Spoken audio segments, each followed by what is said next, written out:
Well, random check yung ginagawa ng kapulisan natin dito sa mga pasahero. Ang dami ng pasahero pero maganda yung ating ano ngayon kasi marami otoridad na nagbabantay.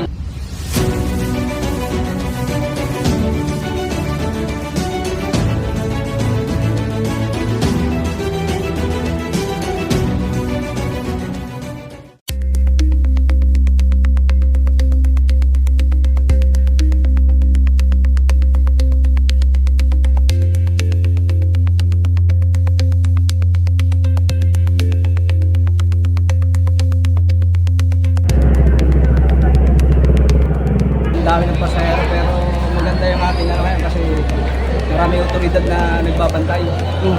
Kaya yung seguridad ng mga pasahero ay maganda. Sine-check nila yung mga bawat bus na dumarating.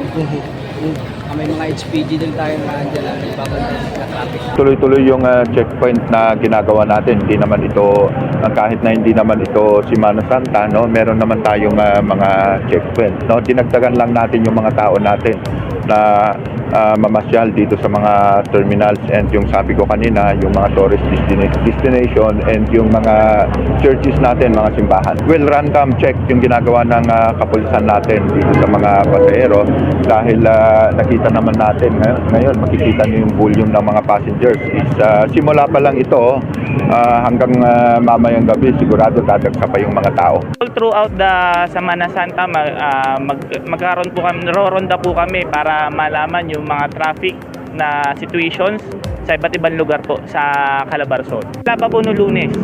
Hanggang ngayon meron po kaming chine-check namin yung mga prangkisa, rehistro ng bawat lisensya po para malaman namin kung talagang pwede silang magbiyahe. Paalala lang po, hinay-hinay lang po sa ating pagmamaneho po.